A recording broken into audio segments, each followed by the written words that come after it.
It truly is a great day to be an American today. I I can't even put to words how excited I am with this news. Of course, everyone has been hearing about the second Trump impeachment that was going on because of the events that unfolded on January 6th, where there was riots at the Capitol. Of course, it was mostly a peaceful protest, but shit did get out of hand, and these individuals were jailed and brought to justice, everything like that. But the Democrats had blamed Trump because of his rhetoric that he was giving during his speech. And they had said that he had incited the violence that had followed, which of course didn't make sense because in his speech he talks about peacefully and patriotically protesting. So, of course, all this week the trial went on for the impeachment. It passed the House, went to the Senate, and all the evidence that was being presented to the Senate in regards to impeaching Trump was fabricated. Majority of it was fabricated. They had lied about different accounts being actually verified through Twitter, having the blue check mark and everything. They had to disprove that and had to withdraw that type of evidence. They had shown that the screenshots of these tweets that were going out didn't match the dates of the actual events on January 6th. In fact, it was dated January 6th, 2020, so a whole year before anything even happened. So that was doctored as well and had to get that evidence withdrawn. Now, the closing statements for the Trump defense team was the fact that you cannot impeach a private citizen. Like, that's not how impeachment works. You have to impeach a sitting president as proposed in the Constitution. And that if they were to continue with this impeachment, which was completely unjust, there was no due process, there was no real evidence supporting their claims, and it was really just because they hate Trump. It's nothing to do with people's lives, everything like that. It was all political and not actual justice. So the defense team talked about all that stuff, that they had no merit, they had no basis for their claims. If they wanted to use his speech as, doing the insurrections, then why can't we use the Democrats' speech that they used during the 2020 Black Lives Matter riots that happened for months, where Kamala Harris was bailing people out of jail and saying that they shouldn't stop protesting and they should keep fighting. A bunch of other Democrats using that same type of speech. And he was saying, it's not saying, oh, well, they should be in trouble too. He was saying, no, their speech is protected. And they actually have a higher protection of their First Amendment. And as such, they shouldn't be charged for these crimes that they're trying to accuse Donald J. Trump of having. Like, it didn't make sense. There was no reason to do an impeachment. And of course, it came down to the vote, and we needed 34 votes in order for him to be acquitted, and that did happen, which was an amazing thing. Of course, there was 7 Republican senators that actually voted in favor of impeaching him. And it didn't surprise me, some of these names. Of course, one of them mainly was Mitt Romney, which I've always thought he was more of a Democrat than he is a Republican.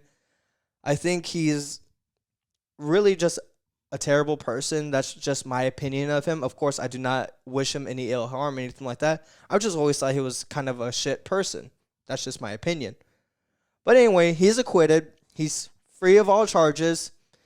And I just thought it was so amazing. Like, because it worried me. It really did.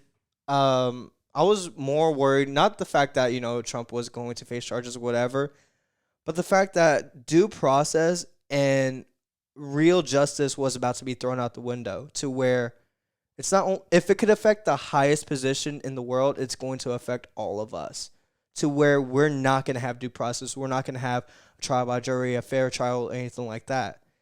It's going to be, okay, did this person offend us? Okay, let's jail him. And that's the whole thing that really scared me about this whole thing. Because if they're able to take away the rights of the highest person in America, what's stopping them from taking our rights eventually? Now, in other news, earlier this week, I think we all heard the news about Gina Carano. She was the star of The Mandalorian and had made a questionable tweet, pretty much stating that back in Nazi Germany, the way they were able to take over those towns, on the border of Germany, they actually turned their own neighbors against them for being Jewish.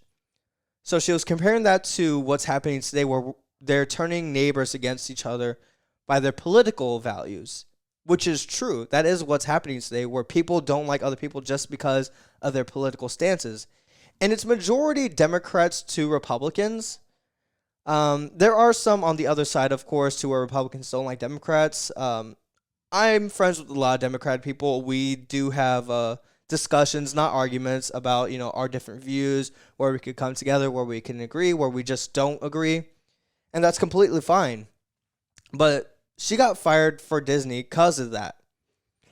Now, there's been some statements to where they actually wanted to let her go last November because she is more of a right wing leaning person. She is more of a conservative Republican, whatever you want to call her. She's more on that side, so it doesn't follow the script of Disney.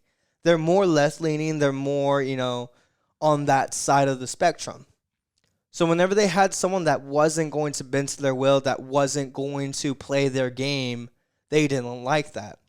So, of course, they were just trying to find a reason to fire her, and they found it. Now, the good news that happened out of this is Disney had a lot of backlash toward them. A lot of people were upset about this because they pointed out, like, another co-star of hers, a male that's, of course, a Democrat, said the same exact thing in 2018 about Trump, comparing him to Hitler and comparing the U.S. citizens to people in concentration camps, but no action was taken against him. So a lot of people were like, well, if you're going to say that to one person, you need to say that to the other. Otherwise, it's just because she's a conservative and just because he's a Democrat. But luckily, a news network, the Daily Wire, picked her up and is going to be featuring her in one of their films. And it's pretty much her just fighting back against that narrative. Like, you can try canceling me, but you're not going to. Which is such an amazing thing. And I think that's happening right now, to where a lot of more conservative groups are creating their own platforms, creating their own industries, creating their own productions, everything like that. And are going to start putting out movies, TV series, or whatever that isn't really conservative, but something that's just going to be free, where they don't have to worry about backlash of, oh, you didn't include a gay character, you didn't include a person of a different race, this and that. Like, it's all going to just be about the story. It's not going to be about, oh, we need to put feminism, we need to put this couple, doing this, doing that, being this gender, being this type of sexual orientation. Nothing that's political. And I've always made a complaint about this because I am tired of Hollywood making movies political. Like, one great example is Avengers Endgame. If you haven't seen Avengers Endgame, spoiler alerts are coming up. So one of the scenes that really bothered me, just because it was so forced, was the scene where they're battling Thanos and it's Captain Marvel. She got the Infinity Gauntlet. And Peter Parker was like, oh, how you can get it through. And all the women come together and they're like, she's not going to be alone, making it a huge woman power type thing, which I'm just looking like, that bitch just destroyed a fucking, like, huge ship by herself. She does not need your fucking help. So it was such a forced scene during that entire battle, to where I'm like, really, y'all had to do that? Like, you could have done that a little bit more naturally. But it was just so on the nose and just so... It was completely off the whole script of what was actually happening in that scene. And it took away from a lot of it because I was just like, oh, really, Disney? You had to do that type of shit again? And there's nothing wrong with female empowerment movies. Like Wonder Woman, the very first Wonder Woman, it did such a great job making Wonder Woman a badass without being so on the nose about women empowerment, this and that. No, she was just a fucking badass. She didn't have to. It didn't matter whether she was a male or a female. It's just that person was just a badass. So I think they did a great job in that aspect. So again, it's not anything about women-empowered movies. It's just you need to know how to do it without being so fucking on the nose about it. But anyway, that's pretty much all I have for all of this. I was just so happy to hear about the acquittal. I was mad about hearing about Gina Carano, who is an amazing athlete, first off, and then became an actress. And I love the big fuck you she said to Disney, saying, you can't cancel me.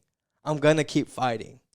Because that's the biggest thing. Like, a lot of people, when they get canceled, that's it for them. They don't try fighting back. And that's the problem because she's going to have a lot of people behind her knowing that this wasn't fair, knowing that that wasn't right, and is going to root for her to become a better person and say fuck you to that network. But anyway, that's all I have for this podcast. I'm gonna do like my little end credits here. Make sure that you like, subscribe, share this video. If you like this type of stuff, please let me know. We're going to be doing every Monday with our podcast news, every Thursday for our Thursdays. Other than that, I'll see y'all in the next one.